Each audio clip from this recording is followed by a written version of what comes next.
It's important to wash your cock.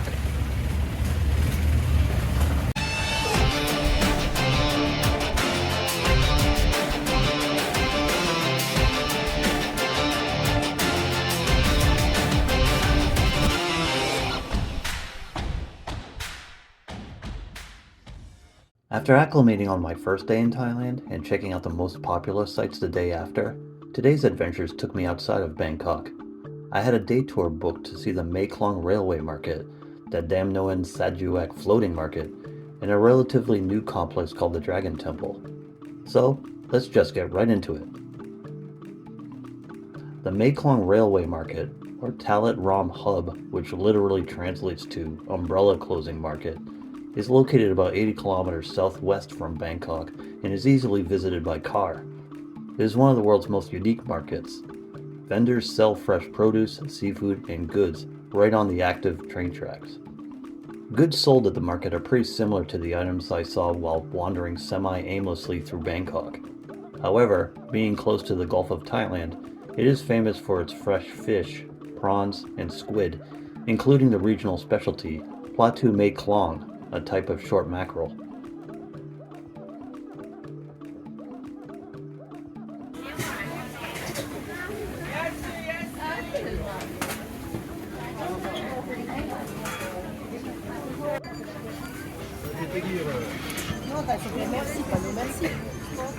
Avancez!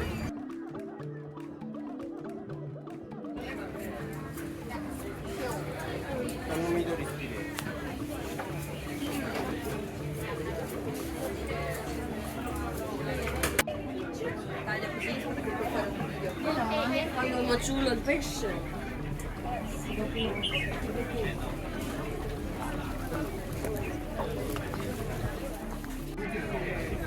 Portrait de la mer là.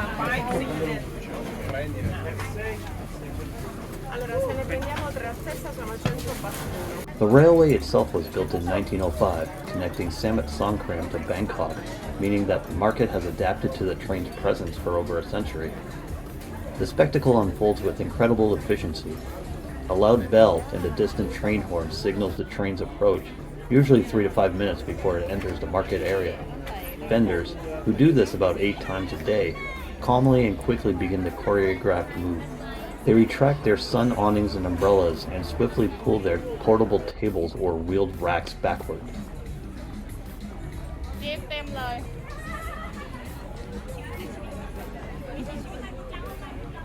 The train, moving at a slow, deliberate speed, around 5 to 10 kilometers an hour, squeezes through the narrow lane. The train cars pass mere inches from the leftover produce on the ground, often placed low enough to clear the carriages, and the faces of the tourists pressed against the retracted stalls.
Immediately after the final carriage passes, the market instantly snaps back into place. Awnings are extended, goods are pushed back onto the tracks, and vendors return to selling as if the massive metal machine never appeared. The true wonder is not the danger, but the resilience and ingenious adaptation demonstrated by the local community.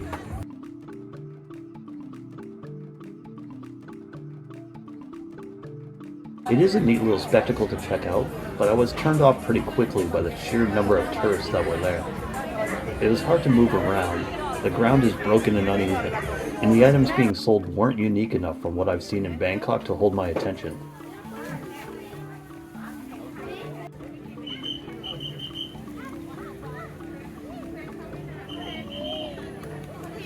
Watching tourists tempt fate by trying to capture that perfect shot for social media instead of listening to the locals was enough to send me to the moon.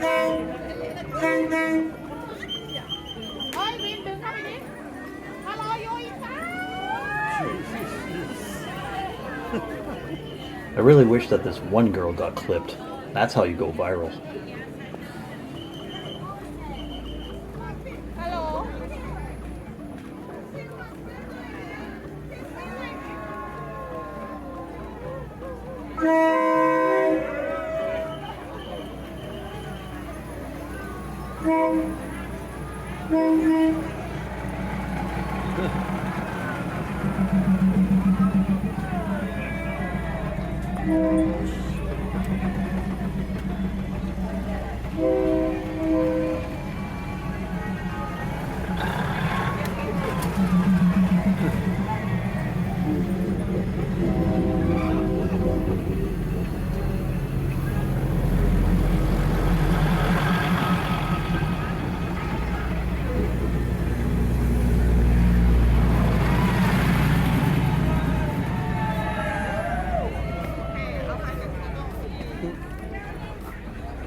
Everything comes down.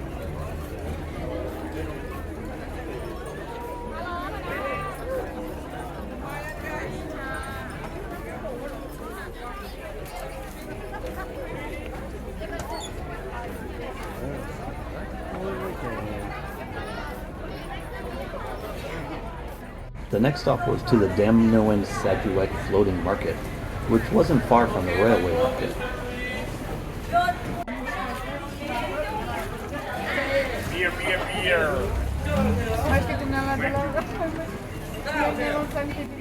It's also not just a market, but a living piece of Thai history and a crucial economic hub in the region, showcasing a traditional way of commerce that has evolved significantly over time.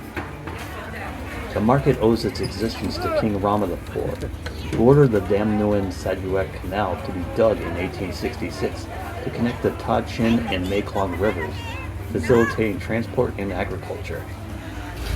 The market flourished naturally as local farmers and villagers used the canal to sell their produce directly from their homes and farms.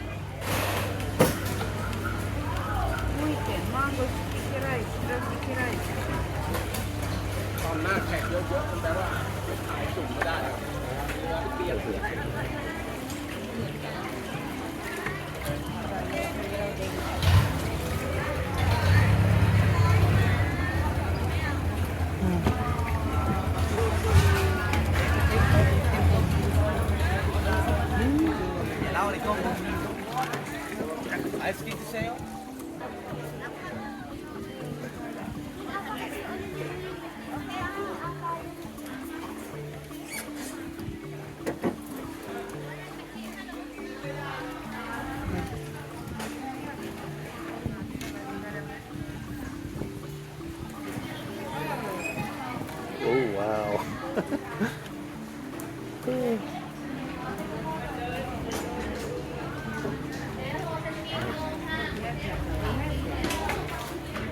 Wow.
The central section of the market is heavily dominated with the foreign tourist in mind.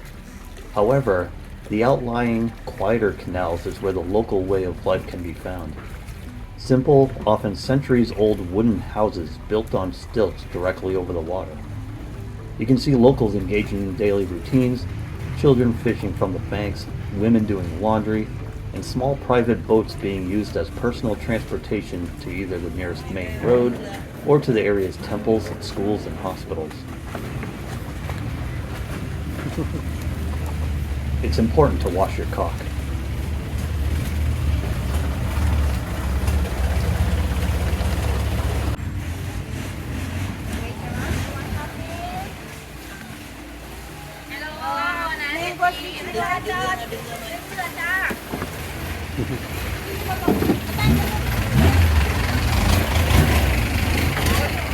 Mango sticky rice one. Okay, แม่ข้าวเหนียวมะม่วง and you ป๊า one beer Watermelon? okay one okay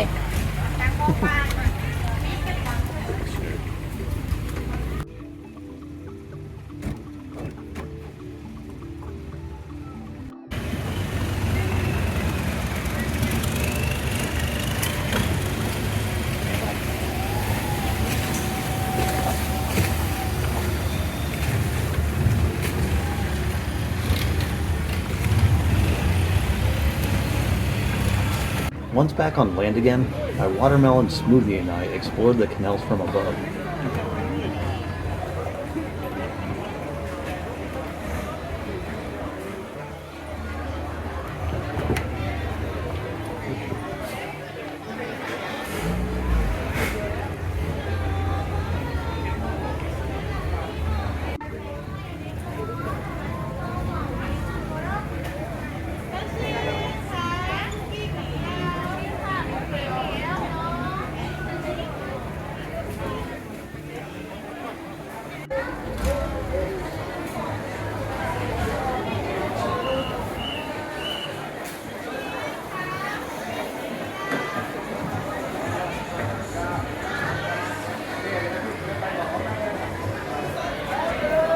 Once I mustered enough courage, I went to the snake ladies and handled one of them while they took pictures and videos for me. Having never held a snake before, I figured I might as well go big or go home, you know?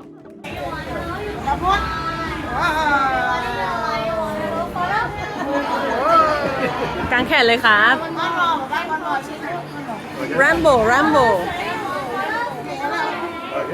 Rambo ไปจัดให้ป่า1 แมตช์เลย And one more you kiss beso Wow.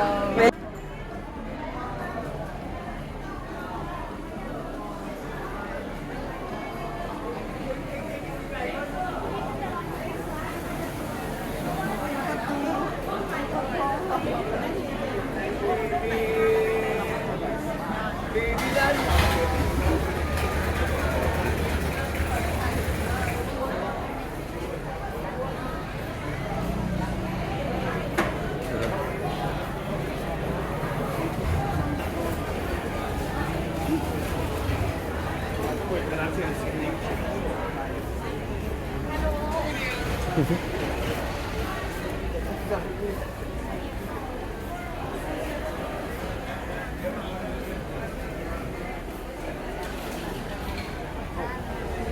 cool stuff here.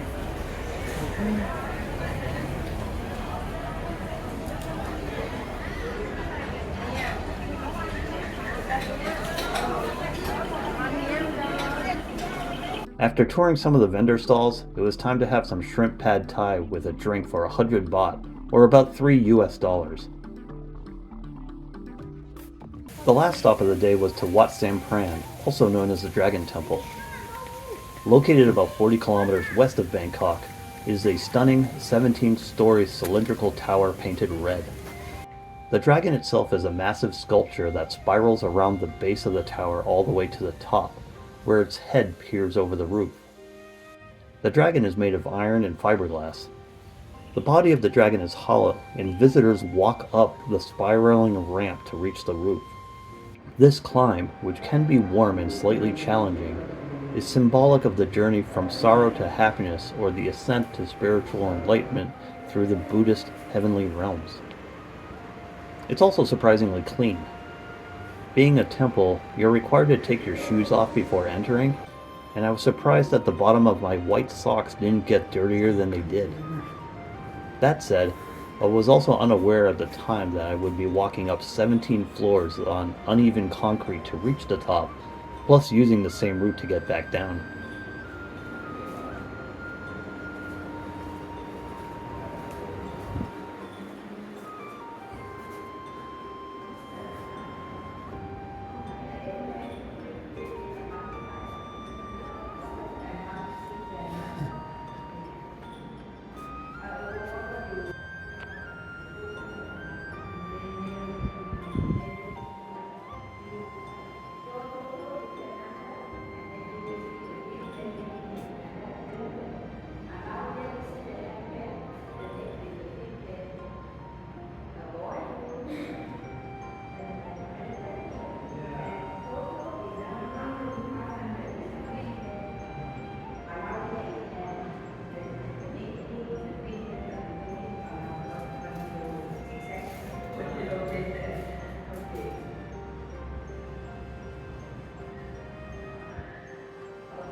It's a little wet.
The complex includes more than just the Dragon Tower.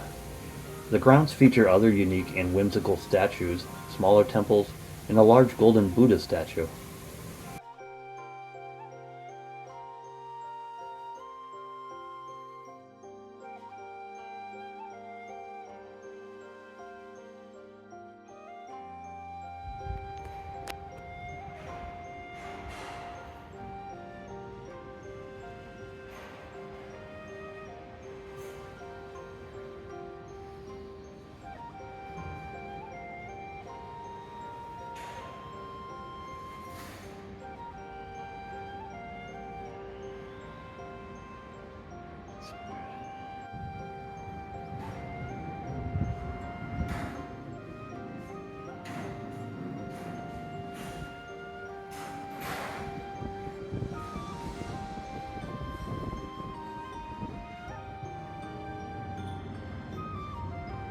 Supposedly, there's this giant turtle statue you can walk through, and a giant rabbit, but I didn't find either of them. I did find this elephant though.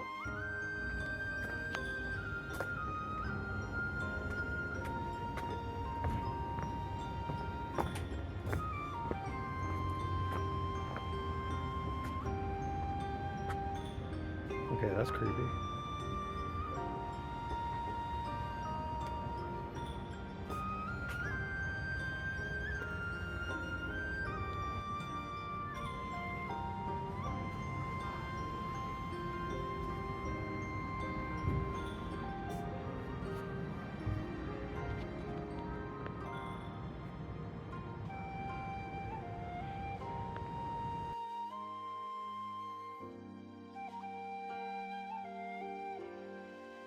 Afterwards, it was time to get dropped off in Bangkok, start walking back to the hotel, and take a picture of this sexy pizza sign.